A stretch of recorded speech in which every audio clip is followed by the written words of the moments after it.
Hey there, Ron Sullivan, your online hitting consultant. Here's Sanchez the other night hitting two bombs in Tampa Bay. Two different pitches, right? I want to just talk about the timing of the lower half and the upper half. Some things to look for, perhaps, if your kids are struggling with off speed and so forth. Right, so the pitch on the left is a 0-2 fastball up in the zone that he obliterates, right? And the one on the right is an 83-mile-per-hour changeup just above the knees that he also hits pretty doggone hard.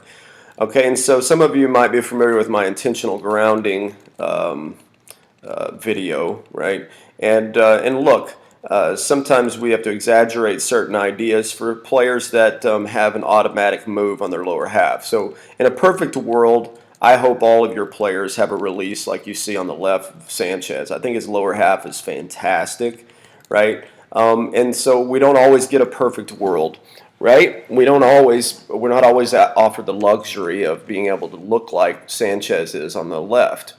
Right. So what are the differences? What did he do on this off-speed pitch? Now, we don't know what's going on in Sanchez's brain. Is he anticipating changeup? That's a very strong possibility.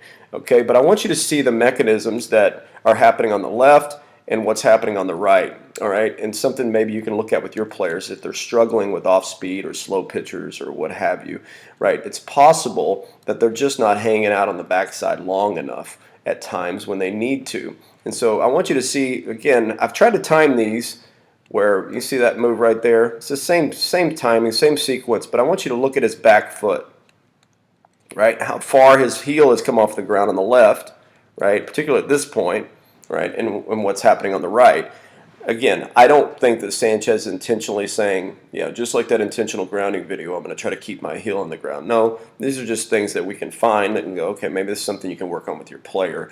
That this is the mechanism that perhaps is preventing your player from making an adjustment, that they're always trying to do what he's doing on the left, right? Well, that's kind of a grooved swing, right, where you just say, okay, my legs need to look like this at contact. Well, chances are you need to talk to your player if they're struggling with making adjustments on off speed, that this is something you can show them to say, hey, we're going to try to hang out in that heel a little bit longer, right? And perhaps that will help you make a little bit more of an adjustment. You can see his lower half move is going to be a little bit different through this ball, right? But again, in a perfect world, I think that if your player looks like Sanchez on the left, you're in a good spot, right? But we don't always get that.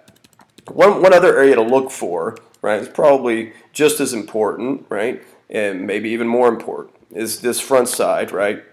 A lot of youth players don't have this kind of flexion when they land into their front side, right? And so there's almost a shock absorber, excuse me, a shock absorber there that if you remember, some of us are old enough to remember Manny Ramirez. He was probably the best at this, really, sitting into the ground when he needed to. A lot of youth players won't land with this kind of flexion and athleticism. So something to look at. If your player's not being able to stay back, it's probably has something to do with that as well.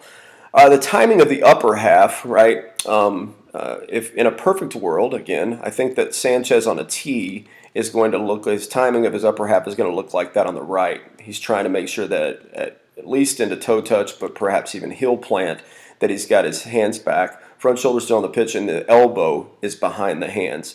Now, I was talking about elbow before it was cool, when everybody was saying, no, you don't want to have the elbow up, you want to have the elbow in your ribs and stuff like that. I believe that this is the proper positioning to allow the sequence to unload, not to mention to be able to make adjustments on pitches that are, off-speed pitches particularly. We got to be able to keep everything back as long as we need to. But on the left, you see a 0-2 fastball up in the zone. He's got to get things going a little bit earlier, and so you're going to see the timing of that back elbow is going to come down into the slot a little bit sooner, right? But nonetheless, when you're working in the cage, I think the single most important thing that you can work on with your player is developing this timing, particularly for players that have bat drag and so forth. It's because they don't hit this position like you see on the right all the way into weight shift. Right, and so keeping everything back, I think this is the number one thing that you can work on, and you're going to make a huge improvement with your player if you can hit this position consistently. Okay, and so when you do that, you're able to sit back on a pitch a little bit longer with everything back. Right, so I would look for those things. Right, make sure that your player knows on off speed that they're going to hang out a little bit longer on their backside. Right. And look, I think that if your players learn to make this type of adjustment, they have to know why it is that they can't stay back. And oftentimes, while staying on the back heel may sound like a bad idea, right? It's sometimes maybe just the thing that your player needs to hear, right? Hey, stay on that back heel a little bit longer, and you're going to see that they're going to be able to make that adjustment on the pitch. Now, it's a situational thing, right? And that's what the other thing they have to learn is that, look, if you're looking for fastball here, you're going to have to get you're not going to be able to sit on that backside as long. Again, the perfect world is heel plant, that back heel releases, right? Heel plant, back heel releases. But when you're specifically working on off speed, you can tell them that's going to be the difference. We're gonna look at sitting into that heel a little bit longer, right? And that's going to help us stay back just a little bit longer. All right. Hey, Ron Sullivan, your online hitter consultant. Thanks.